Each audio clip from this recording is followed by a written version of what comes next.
bus, we have to jump out of that bus as fast as we can and as thoroughly as we can. And, Mark Carney, as former governor of the Bank of England and governor of the Bank of Canada, knows how to handle those emergencies as well as he can. So, I think he made his statements very clearly, and he did what he had to do. Stephen, let me ask you about the article you wrote for The Atlantic, and I sent this around to my friends. Just the very fact that it was published, I think, is surprising, that we can have a conversation that is serious about what a war with Canada would look like. Explain why it's no longer unthinkable.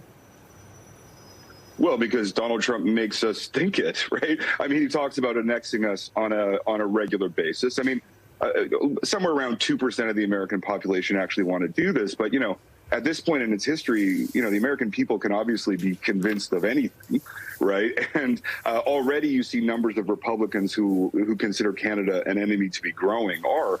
And, I think when countries are in constitutional crisis and when their legal system starts to fall apart, as America's legal system is falling apart, violence against neighboring countries is a very common, to me, it's very intimately tied with this talk about being a third-term president, right? That's out of the playbook of authoritarian governments around the world. And so, Canada really does need to think about protecting ourselves from the United States and making sure that we're not just a snack. Let me play a soundbite from a gentleman in Vancouver who was asked about what it would look like to have violence with the United States. Here's how he believes it would go down. I don't think the rest of the world, NATO, isn't going to stand for that. Tanks are rolling in across Bellingham there. We've got Canada, supported by Britain, by France, Germany, Japan. And his support is falling. Stephen, does he have a point there that the globe would not rally to the defense of the United States? To the defense of the United States? Or not rally to the aggression of the United States, I should say. I think we can't say. I mean, we're in totally unprecedented territory. I will tell you that if 1/100th of the Canadian population took up arms against America, it would be 10 times the size of the Taliban at the outset of the Afghan war. We're obviously a huge country with, 25% of households here own guns. We're actually quite a well-armed population.